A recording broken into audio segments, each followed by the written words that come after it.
Oh hey! The lighting is kind of terrible, but I hope that it is fine. So I blacked out at some point and forgot that I agreed to this writing challenge in my writing group a month ago. It is August 25th, and I have noticed that due on August 31st is a 500 to 750 word short story in my writers group. The prompt is about an animal companion to a human. Months before this little writing prompt, my husband was being cute and said, I'm just gonna take it off the wall because I wrote it on a sticky note. He said, would you please write a story at some point about a duck who becomes sentient and drives a tractor GTA style? So I had kind of a little spark of imagination and wrote a quick bit so that I would remember. This writing challenge has come up and I need a story that is short and about an animal. And you know, what better opportunity to incorporate my husband's lovely, cute little Grand Theft Auto duck than this challenge? The issue is that I've got to do the whole process of plotting a story. I've never really written a short story before, so I don't exactly know what I'm doing. So I figured I'd take you along with me. I want to use my whiteboard to help me figure out what I am plotting. But as you can see, it's covered in stuff. And you know what? I think it's time to make some sacrifices. So step one is gonna be to clear off this board.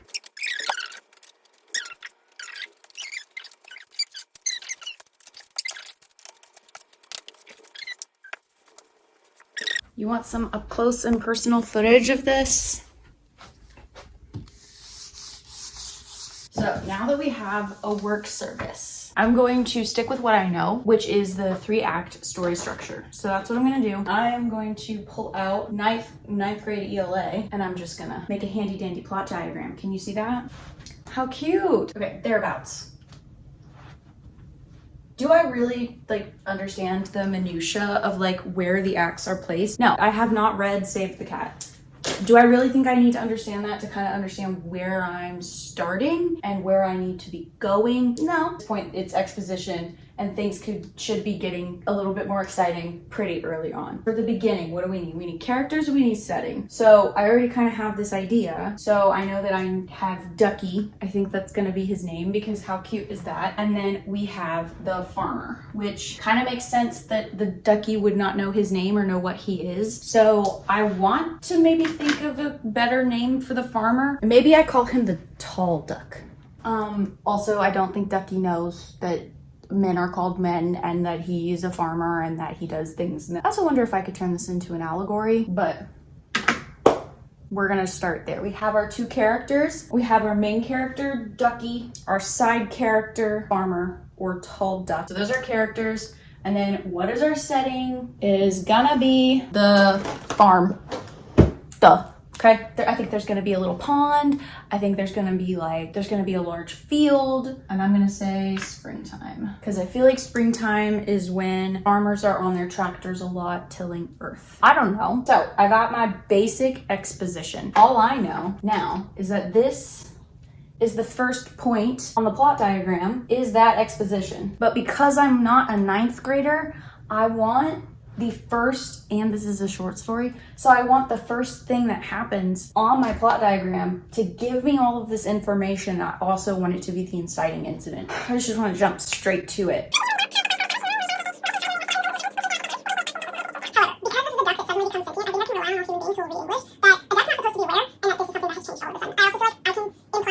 Ducky becomes aware. And then this being the first thing that happens, well, I've got plenty of opportunities for some good old-fashioned conflict. We want to introduce that pretty quick too, because that's important. We don't care that the duck is sentient unless it changes or means something significant in some significant way, right? Sure, it's kind of fun and goofy, but it kind of sounds like a children's book. This whole thing sounds like a children's book.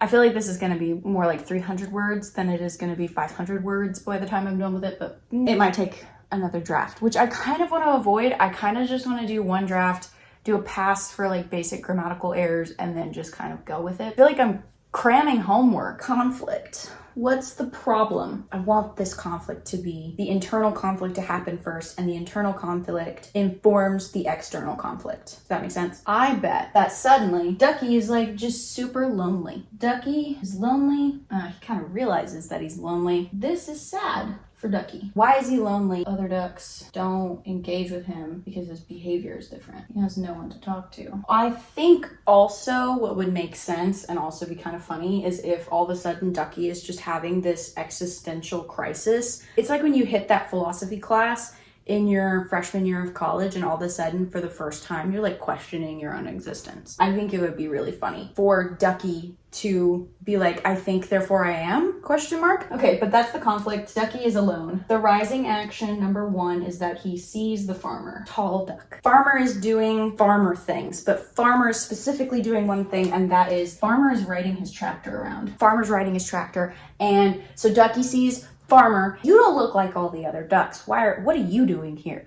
What is that thing you're doing that's like mildly terrifying but looks kind of awesome? Like Ducky sees tractor and says joyride, question mark? Question mark? Ducky sees that and Ducky goes, holy crap, I want to ride the dang tractor. What is that thing? Because farmer looks happy. Farmer really, really loves his tractor. Here's how it's looking so far.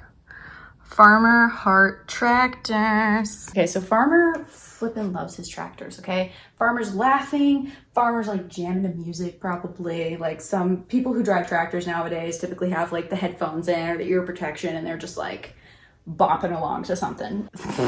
He's plowing the field, he's having a great time, and Ducky is like, that looks like fun. Also strange duck, what are you? This is where things get kind of dicey for me. I'm really, really good at setting up a story and creating a conflict. What I'm not really good at is solving the conflict and getting characters to resolute through them. It's why I never became a therapist or a counselor. It's like, yeah, I'm good at figuring out what your problem is.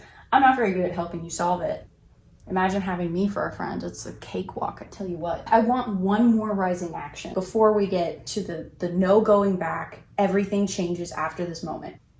I feel like the Jeopardy theme is playing. What could it be? Maybe Ducky tries to talk to the farmer. Like maybe he tries to get the farmer's attention. How does he do this? Ducky tries to interact with farmer. What would be something really, really strange for a duck to do? To like follow you around and quack and like hop. So you want to keep ducks. Like, wouldn't you find it weird if your duck was like all of a sudden just like super into following you around and going quack, quack, quack, quack, quack. And like ignoring the other ducks, ignoring the pond, ignoring the other things, and is like walking around. What if, because I know what the climax is, it's going to be he takes the tractor on the joyride. But what would be really kind of neat to set that up is that Ducky is trying to get the farmer's attention by acting like farmer. So like farmer's got his hands on his hips, Ducky's like trying to move his wings or whatever. This is also very cute, and I feel like set to illustrations, this would be hysterical. I think it would help me if I kind of think ahead on what those specific things are. So let's go like following, quacking, like trying to imitate human noises. I kind of like the hands on hips. And because my farmer is hardly paying attention to this duck, like farmer doesn't know the Ducky's alive. Farmer's just kind of like, what did I put in the grain this morning? Like, I don't know, like, did you eat horse? Like, okay. Farmer wishes it away. Farmer's like, whatever. You're just a weird duck. Like, what are the boundaries of Ducky's sentience? Does he just know that he's not like the normal duck? Like, suddenly he understands that he's alone and he like craves relationship. The boundaries of Ducky's sentience. That's a question that I need to kind of figure out and be consistent on, because otherwise it's like the rules to a magic system. Like, I can't just do random things that don't make sense. Ducky's sentience. I think it's fair to say that just because the duck is aware that he's a duck, he's all of a sudden aware that there's like different creatures and like, wait, I'm alive and what's the meaning of life? I don't think that means that the duck suddenly speaks English. That's what I don't think it means. No English, but also no quacks, because the ducks like don't communicate with him. So maybe it's like if a duck became sentient, would a duck suddenly speak duck? We're getting hung up on something, so that's why I've put this here, because in my head, I'll get hung up on this and spend another like 4 hours trying to solve through what that means. When I'm halfway done with my plot, I need to just finish my plot and then come back to that. And ultimately, maybe this isn't that important. When Ducky is quacking, the other ducks are not really responding in the way that he wants them to. They're also not communicating with him in the way that he wants to. Maybe they're quacking at him because that's what ducks do, and maybe the quack is food, pond, line up, predator, whereas Ducky's trying to communicate on a deeper level and the other ducks are not getting it. Let's go, not no quacks, let's go deeper quacks, and that'll be where my brain is at for now. Moving on, the climax, we know what the climax is. In a last-ditch effort, he wakes up at dawn and starts up the farmer's tractor. At dawn, starts farmer's tractor. What precedes this is, maybe that's a third kind of important plot point. It's connected, but the third thing is that Farmer, after all of his shenanigans yesterday, has ignored Ducky. Not totally, but Ducky feels ignored. Farmer has not given him the responses that he's wanted. Not only does he think that the tractor's cool, and Farmer seems to like it, but maybe that's gonna be the thing that like gets Farmer to pay attention to him in the way that he wants. Starts tractor, and I'm just gonna assume that Farmer leaves the key in the tractor, and so all Ducky has to do is like push it in or something. I don't know. I don't know how to drive a tractor. I'm just gonna make it happen because I don't have time for this. Watch me go research how tractors start. It starts to move. It starts to trundle out of the barn towards the lake, towards the pond, which probably in retrospect doesn't hurt the tractor exactly, but I wonder what happens when a tractor is completely submerged in water. Like Ducky's fine. Obviously Ducky is a duck, but like the tractor maybe gets some electrical damage if it's completely submerged. I don't know, but it's reasonable to assume that the tractor headed for the pond is a bad idea. This is the climax, in case anyone's wondering. After this point, there's no going back. Everything is different. Ducky cannot reverse the actions of this. There's no wishing them away. Like once this tractor moves and Farmer knows it, that the duck is driving the tractor, everything is different. Like now, Farmer literally has to figure out what the frick is up with his duck if he crashes his freaking tractor at 4:45 in the morning. Where's my tea? This is getting so out of hand. Now, how do I want to resolve this? If I know how I want it to end, that will help me figure out how to lay out my falling actions. This is what helps me a ton, is if I know where I'm going, I know what I have to do in that third act to make it happen. I want this to end with the tractor is submerged and potentially damaged. I don't really know. I'm not gonna answer that question, honestly. Farmer's holding Ducky and is like, what a strange little duck you are. Like notices Duck, and Duck gets the satisfaction of like this eye contact with this human. He's gotta say something good to Ducky to end the story. I kind of want to lead the reader on to thinking that like Ducky's gonna be fine. Ducky's floating in the pond. Meanwhile, the tractor is going and dying. But I want Farmer's reaction to be, to hell with the tractor, how are you, Ducky? Like, he's worried about Ducky. Why is he worried about Ducky?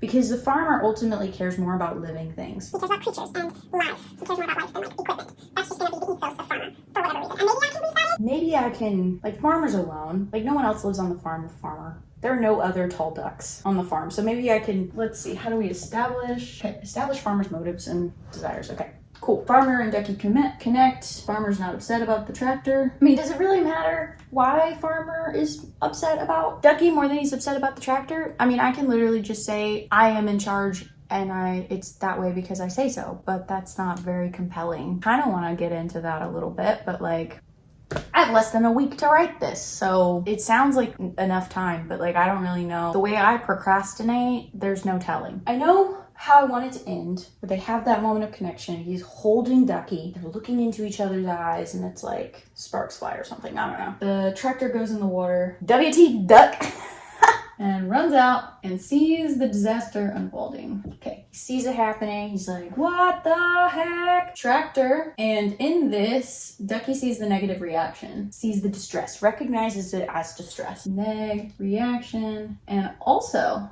starts to freak out. Tractor goes down in the pond. That's the main action. Farmer's like on his knees or something. Farmer's like, what am I seeing? Because he just saw this duck ride his tractor into the pond, and he's like, what Ducky waddles up on shore and is like, quack. And then they have this moment. Okay, so swims to shore. Before we get here, farmer looks at tractor, then Ducky, and he's more concerned about the duck. Or, okay, I've mentioned that I might turn this into an allegory, like attach some symbolism to these things intentionally. If I did that, the tractor would symbolize material things. Ducky is the people that we take for granted, and we are the farmer. And I would say that like the tractor is the things that distract us, that take us away from the things that really matter. And a lot of times the people in our lives, they tend to try to get our attention, but maybe they don't always. But like sometimes even though the people in our lives are trying or are kind of demand our time, we're consistently distracted by other things that can come and go. Like you can replace a tractor, just like you can replace social media. The lesson here is that when you take all that away, if you're feeling lonely, the people that make you not lonely are typically already in your life. Like the people that happen to hang around are typically the people that you need to be investing in. Maybe that's the allegory, right? Maybe it makes sense for there to be that conflict of interest. Like he wants to just worry about how to get the tractor out of the pond, but Ducky's just sitting there. And maybe this time Ducky's not trying to get his attention. He's like forlorn. Ducky is upset because Ducky thinks that maybe the farmer hates him, and he's having this negative reaction. Like, how is farmer going to react to me? Is he going to cook me and eat me? Like, what's farmer going to do? Ducky is like just kind of sitting there. He's not trying to get the farmer's attention this time. He's just kind of waiting for the farmer to react. And that's when the farmer notices, is like, this duck is looking at my soul right now, and realizes, oh, the actual issue here is not that my tractor is in the pond. The actual issue here is that somehow I've ended up with a sentient duck. The catharsis, the connection happens, and all of a sudden farmer is no longer alone and Ducky is no longer alone, and we have that resolution. That's the plan. What do you think? So maybe he doesn't automatically, farmer's a human. He doesn't instantly have this predisposition to care more about a random duck that costs $20 when he's like a little chick over this $1,000, thousands and thousands of dollar tractor that's ended up in the pond. Maybe he doesn't just naturally ignore that fact. He has to realizes what the main issue is. Okay, and that is that his duck is aware. Close. End of scene. So that maybe took me 30 minutes to figure out from start to finish. We still have some questions, but I think I've already answered that one question, because let's circle back to that. What are the farmer's motivations? Let's kind of do some characterization on the farmer here. Farmer is alone. Farmer is easily distracted by material things, overlooking what's right in front of him. Until, of course, that distraction is at the bottom of a pond, and now he's forced to face what's in front of him, and that's when he learns his lesson. Or when the reader learns the lesson, as we say in allegory. Okay, so now comes the fun part, which is drafting. And now I'm thinking, man, you know what? I could probably get through this in an afternoon. Maybe, I don't know. Do you want to see me try? So I think I'm gonna set up my chair, which normally is right here. Let's get typing on the keyboard. Let's not waste any time.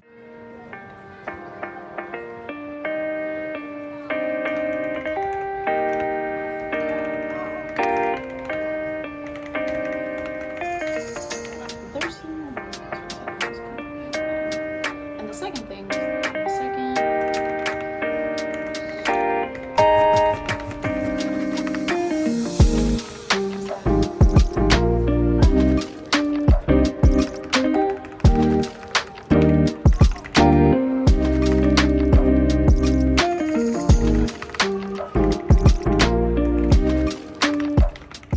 okay, party people, some time has passed. Not a ton of time, but some time. So I wrote for like, I don't know, 20 minutes. And let's see, how many words did I get to before I stopped? 266 words, which, because this is a short story, I'm not writing as quickly. It's kind of slower going because this is very new. I am trying to be a little bit more careful with like my first draft and watching out for tone and voice and things like that, which I typically don't really worry too much about until I get to like a second draft. But because this is a short story and I don't anticipate spending the entire week working on it, or at least I don't want to be spending the entire week working on it. Honestly, my ideal situation was like I finish it tonight, but I don't think that's gonna happen. Nature calls and I had to start worrying about dinner. But you wanna know what's really amazing? I have a really great husband. My husband brought me free fries from Chick-fil-A because the app was doing some sort of deal at some point. And I don't know if there are any ladies with really good husbands watching, or any ladies who just really, really love French fries. There are few things more desirable in a man than one who shows up with snacks. Anyway, I'm gonna try and get more work done on this.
Sat down. It is Wednesday, like 7.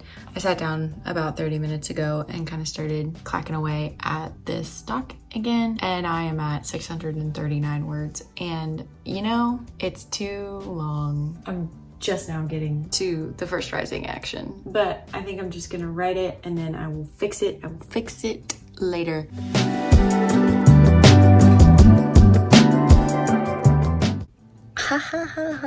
Okay, I've got both versions up. I'm gonna do a second draft, and as I am doing version 2, I am like writing version 2, I am cutting out a lot, and I think I've already cut about a half page. I think I'm gonna try and cut it down at least 1,000 words. I think I can do it. I'm almost certain that I can do it, but I'm correcting some grammatical things. I fixed the tense issue I was having. I kept switching tenses, so I think I fixed that issue. I'm just moving along. The original document is 5 pages, and I'm gonna try and get it down to maybe 3.5 pages. That's a lot. So I don't know why we thought we could get a full plot in 500 words. Like, that's kind of nuts. Now that I'm doing it, that's kind of how I'm seeing it. But anyway, I'm gonna finish it. I'm gonna turn it in today, and then I'm gonna upload this video today. But I was rewatching and editing some of the stuff that I filmed, and I was like, she's so funny. The one thing I was right about was procrastinating and not being done when I wanted to be, and that it would in fact take me all week. I have a full-time job, so like it makes sense that during this week in particular there were some really late days at work, so like I wasn't coming home to, and I was tapped out, and I didn't do a ton of writing this week, which I think I needed. Honestly, I think I needed a little bit of a breather. This little project has been a nice reprieve from my other writing goals and projects. So I'm enjoying it. I'm gonna get it done today. I'm feeling pretty accomplished already, so I don't know, I'll check in a bit.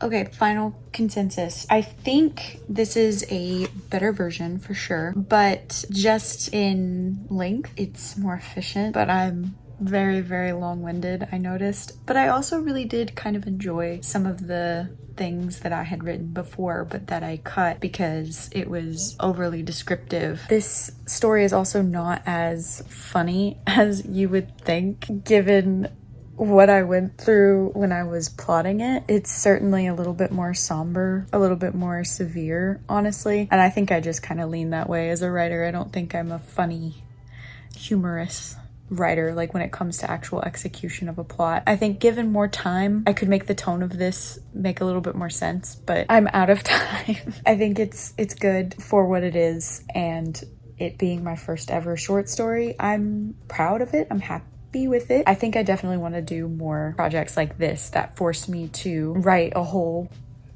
thing and polish it and really focus on my word choice. And that was something else that is extremely important that I found with this, is that word choice. And what I decide to shine my light on is very intentional. I think it was overall a really, really good exercise, and I am going to send it in to my group. The final word count is 1,504 words, which is much, much better than 2,203 words. I cannot believe it took me all week to write this. It's not perfect, but it's an exercise. It's not meant to be perfect. It's meant to be something that grows me as a writer, and I believe it has done that. Right now, as we speak, we're turning it in. You're gonna watch me do it.